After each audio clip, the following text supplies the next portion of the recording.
Hey Kevin, and this is Dr. Jester. Wanted to talk to you about your Developing World Annotated Bibliography. Let's look briefly at the specific directions here. So this is something we're going to revisit in the residency when we do our in-group discussion. What you were to do is look at 3 peer-reviewed journal articles that pertain to worldviews in the developing world. What does that mean? Well, the Western world, where we live in America, we have a worldview perspective. We're very individualistic. We're very task-oriented, achievement-focused. We're very competitive. We are conscious of time being lost and wasted and squandered, etc. The developing world is very much different. You have worldviews in various places like Africa, Asia, elsewhere, where time is viewed as cyclical. I don't have to worry about time. Life is a pathway. I stop anywhere along that pathway. The important thing is not the task I'm doing and losing time, but the important thing is relationships. I'm very much group-oriented as an African, for example. I get my identity from my clan and my tribe. So those are elements of worldview in the developing world. And if we then look at your particular submission, you seem to have one subject, and that is child trafficking and child slavery. Is that an issue in the developing world? Most certainly. It's an issue all over the world. It occurs in the developed Western world and the developing non-Western world.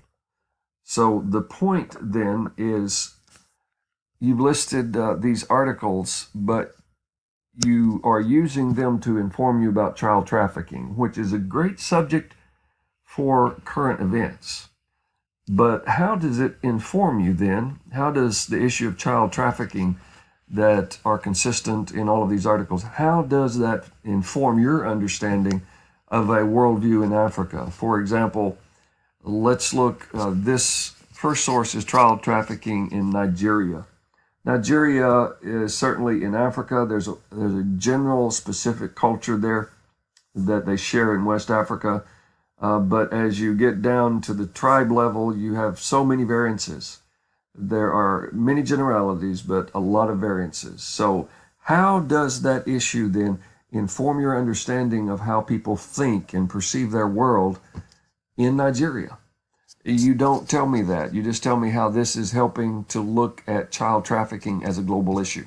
So that's really for current events. All of these articles, in fact, are for current events, really, and not specific to this assignment to inform your understanding of developing world issues. What this necessitates is a revision.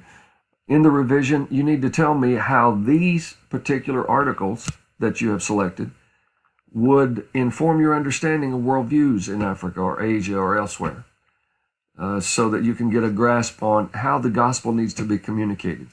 The Christian worldview very much provides a cogent, coherent, rational answer for life's great questions, such as the origins of humankind, the purpose of humanity, our destiny. It provides an answer to why there is brokenness in the world, that people are fallen and broken because there's a human problem. It's called sin. The Christian worldview answers the question of the resolution to that human brokenness problem through Jesus Christ and his incarnation, accepting him as Lord and Savior. So we could go into any culture, any context, and have the answers.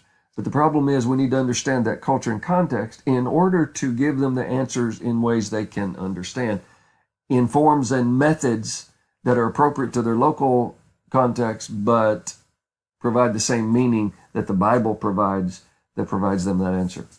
So that's the intent of the article. So really, this needs to be resubmitted, revised. You can do one of two things. You can choose whole new articles based upon what I've just mentioned, or you can take each one of these articles, go ahead and give your summary as you have done, but explain how that helps you to understand worldview in the developing world, okay? And try to get that back as soon as possible. Thank you, sir.